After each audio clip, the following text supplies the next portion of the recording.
ये कहानी एक लक्ष्मी नाम की लड़की की है। यह सब मैं इसलिए कह रही हूँ क्योंकि ऐसा मैं फील करती हूँ। एक लड़क बड़ी ई की मात्रा थी। जब उसका जन्म होने वाला था तब उसके दादा दादी और घर के रिश्तेदार जश्न की तैयारी कर रहे थे क्योंकि उन्हें लगता था कि लड़का होगा, पर ऐसा नहीं था। लड़की हुई। जब लोगों ने उसे देखा और जिस नाम से उसे पुकारा वो था कुलक्ष्मी। अपशगुनी नाम सुनने में अजीब लग रहा है ना, लेकिन वो लड़की मुस्कुरा रही थी। अपना नया नाम सुनकर सोच रही थी कि किसी जन्नत में आ गई हूँ मैं, लेकिन लोग मुझे छू भी नहीं रहे हैं। ऐसा लगता है मानो मुझे कोई बीमारी है। जो जश्न मनाने आए थे वो भी चले गए। मुझे लोग मारना चाह रहे थे, सोच रहे थे लड़की हूँ और बदनामी के सिवा दे भी क्या सकती हूँ। केवल एक इंसान जो मेरा पूरा साथ दे रहा था वह ओ की मात्रा थी, मेरी माँ, जिसने मुझे दुनिया की नजरों से बहुत दूर भेज दिया। दुनिया की नजरों में तो मैं मर चुकी थी, लेकिन मैं तो अनाथालय में थी।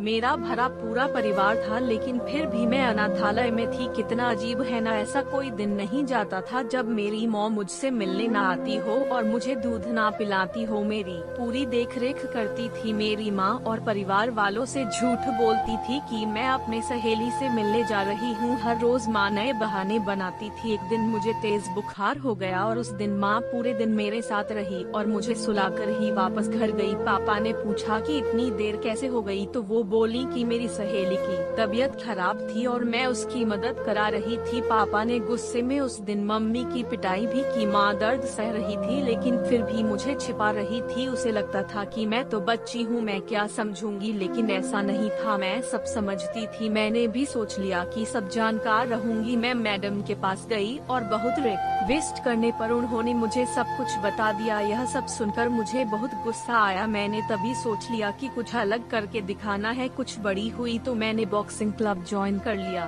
जब 18 साल की हुई तो मुझे स्टेट चैंपियन का खिताब मिला। 2 महीने बाद मेरा एक पाकिस्तान की लड़की ने नेशनल मैच था। जब मीडिया मेरा इंटरव्यू लेने आई तो मेरी माँ का फोन आया और वो बेचारी बोली कि बेटी अपने कृपया परिवार की बुराई मत करना। मुझे तो हंसी आ रही थी कि मेरी माँ आज भी अपने परिवार को बचा रही थी। मैंने इंटरव्यू दिया और पूरी जनता ने टीवी पर वो इंटरव्यू सुना। शाम को माँ ने बताया कि टीवी देखते हुए पापा बोल रहे थे कि वाह क्या लड़की है, कितना नाम रोशन कर रही है अपने माता पिता और परिवार का। वो लोग तो मुझे छोड़कर चले गए थे यह कहकर कि मैं कुलक्ष्मी हूँ। आज वो लोग मेरे से मिलना चाहते थे और मेरे साथ फोटो खींचना चाहते थे, लेकिन आज भी वो मेरी पहचान से अनजान थे कि मैं कौन हूँ। ठीक 2 महीने बाद नेशनल चैंपियनशिप का मैच हुआ और वो सभी मुझे देखने आए थे। बहुत सारे लोग मैच देखने आए थे और सभी बोल रहे थे यू कैन डू इट, लेकिन मेरी नजरें उस भीड़ में अपने परिवार को तलाश रही थी। दूर भीड़ में मुझे मेरा परिवार नजर आया। उनको देखते ही मेरे अंदर गुस्सा भर गया और सारा गुस्सा मैंने अपने प्रतिद्वंदी पर निकाल दिया और वो नेशनल खिताब अपने नाम कर लिया। फिर क्या सभी मुझ में इंटरेस्टेड हो गए। लोग मुझसे मेरे परिवार के बारे में पूछने लगे।